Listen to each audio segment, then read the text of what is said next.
si Kristo'y laang magtiis ng tagumpay ay makamit at sumaatin ang langit.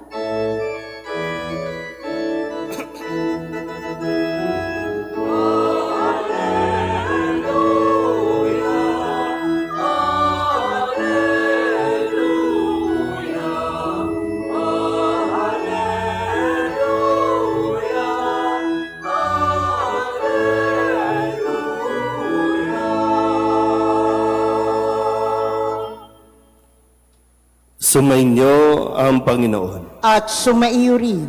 Ang mabuting balita ng Panginoon ayon kay San Juan. Papuri sa iyo, Panginoon. Noong panahong iyon, sinabi ni Jesus sa kanyang mga alagad, "Kapayapaan ang iniiwan ko sa inyo. Ang aking kapayapaan ang ibinibigay ko sa inyo. Hindi ito katulad ng ibinibigay ng sanlibutan. Huwag kayong mabalisa, huwag kayong matakot.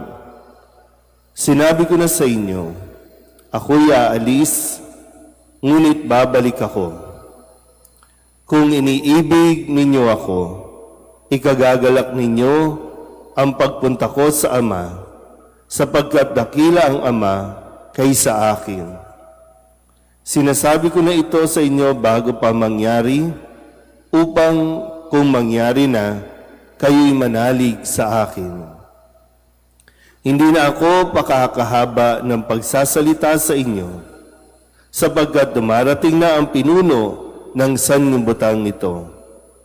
Wala siyang kapangyarihan sa akin, subalit dapat makilala ng sanlibutan na iniibig ko ang Ama, at ang ginagawa ko'y ang iniutos niya sa akin." Ang mabuting balita ng Panginoon. Pinupuri ka namin, Panginoong Hesukristo. Isang magandang umaga po sa inyong lahat. Ngayon po ay Martes sa ikalimang linggo ng Pasko ng Pagkabuhay. At nagpapatuloy tayo sa ating Ebanghelyo kung saan ay sinasabi ni Kristo ang patungkol sa pag-ibig at yung paanyaya sa atin na mapagnilayan natin na kung talagang iniibig natin ang Diyos, susundin natin at tutuparin ang kanyang mga utos. So ang pag-ibig ay hindi lang salita, kundi dapat ito'y ipinapakita natin sa ating mga pagkilos, ipinapakita natin sa ating pong mga ginagawa.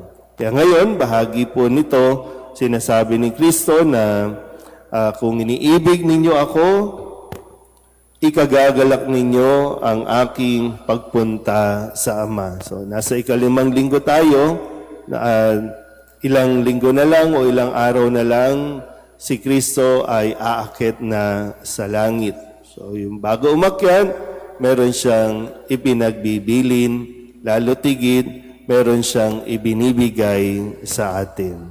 At ito ay ang kapayapaan. Sabihin niyo nga po, kapayapaan. Kamusta ba ang inyong tulog? Kapayapa ba?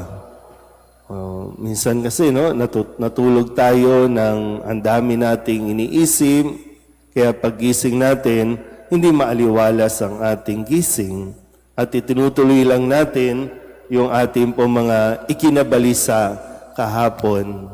So yung isa ito sa kumbaga benefit, isa ito sa mga mararanasan ng isang taong umiibig kay Kristo. Kalakip kasi ng pag-ibig ay ang pagtitiwala sa Diyos.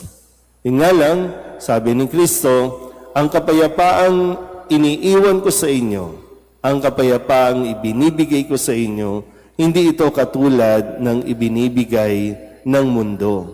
So yung pag-iisip at pag-unawa natin sa kung ano ba talaga ang makakapagbigay sa atin ng kapayapaan. Sa mga nangyayari, akala natin magkakaroon ng kapayapaan kapag napasuko natin ang isa. Magkakaroon ng kapayapaan kapag nasakop natin ang isang bansa. Magkakaroon ng kapayapaan kapag na-impeach natin kung sino man ang gustong i-impeach. Kasi yun yung sinasabi ng mundo eh. Pero sadyang walang kapayapaan sa mundo, walang kapayapaan ng isang tao kung wala siyang pag-ibig sa Diyos. Kasi dito nanggagaling. No? Kaya nga, sa halimbawa ni Kristo, mas maunawaan natin na sa mga nagsasabing gustong umibig, sa mga nagsasabing sila ay nagmamahal, tandaan po natin, ang taong nagmamahal, siya ang lubos na magbibigay ng kapayapaan. At ito rin ang kanyang mararamdaman o mararanasan. Yung magbibigay lang siya.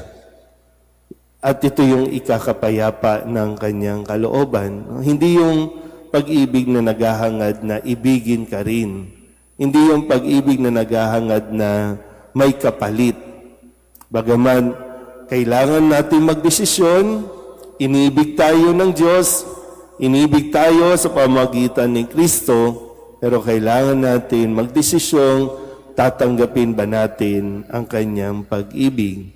Kung tatanggapin naman natin, tiyakin natin na paninindigan natin ang atin pong pananalig sa Diyos.